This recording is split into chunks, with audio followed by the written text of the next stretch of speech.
Hello YouTube, this is Toy Customizer Wake Angel 2001, coming to you via webcam for once. Almost never use this thing. Here to talk to you about this guy, my Death Egg robot. Yeah, he's pretty big, isn't he? Now, a few days ago I uploaded a video about making this guy, and I showed him off and everybody was super impressed, and since that day I have gotten at least 2 requests per day for me to make them one of these. So I decided if I really am going to make more Death Egg robots, I really should explain how he works. In terms of raw materials and how much he costs, let's see, Mars Robot, $7.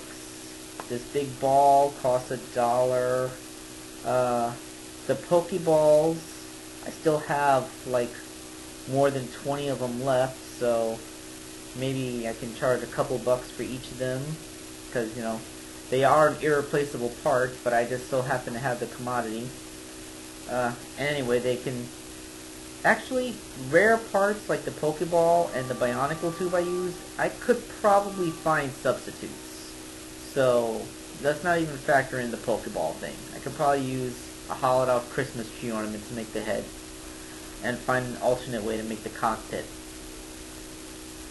My point is that in terms of raw materials, this thing probably cost me maybe $13. That's me personally. In terms of the paints I had to buy, the Mars Robot legs cost me $7, the ball $1. I think the hardest part to get would be the Bionicle parts that I use to make the limbs, but even those, I found that you can order individual pieces online on Lego.com, so I can probably just order the specific parts I need to make the limbs without having to buy an entire Bionicle kit, so even then the cost still stays down. However, that's only material cost. And let me tell you, this guy took me almost 3 weeks to build. He is a very complicated build for me. It involves a lot of painting. It involved, frankly, ludicrous amounts of hot glue to hold together. I had to make very precise measurements and start, screwing things in. I've never had to use literal screws and nuts and bolts to make a custom before, yet this guy does. So, what I'm getting at is that although the material cost is low, the labor cost on this thing is very high. It's going to be more than $15 labor. I mean, here's Metal Knuckles. The hardest part on this guy was the arms, which took me maybe an hour to sculpt. That's nothing.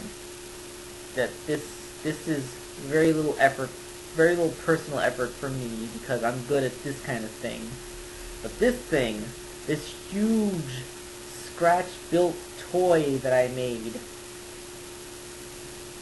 this is quite a bit pricier. So if you want a Death Egg robot, I'm afraid that the cost is going to be significantly higher than normal custom. I'm going to have to say that one of these guys would probably run about $50 plus shipping. I know that sounds really high, but that's because I'm not Jazzwares. I'm not Hasbro. I'm just one guy working on the dining room table with a hot glue gun and a Dremel rotary tool. I'm a very small operation, and this requires a lot of personal effort from me. This is a total labor of love, which I made just because I wanted it that much. Making it for other people is gonna cost you. I'm sorry. I'm sorry if that sounds like a lot, but I've heard other customizers charge way more for figures that actually have a base, like, you know, sculpted and stuff. But this is practically a scratch build. So I'm basically working from the ground up to make a toy using only handheld tools. No assembly line, no other workers, it's all me. So yeah. I hope that this puts an end to the daily requests for Death Egg robots, unless you're willing to spend that much money. So yeah. It's gonna cost you about $50 plus shipping if you want to bring one of these home. Alright. This is Toy Customizer Wake Angel 2001. Stay tuned for the Metal Knuckles video. And I'm signing off.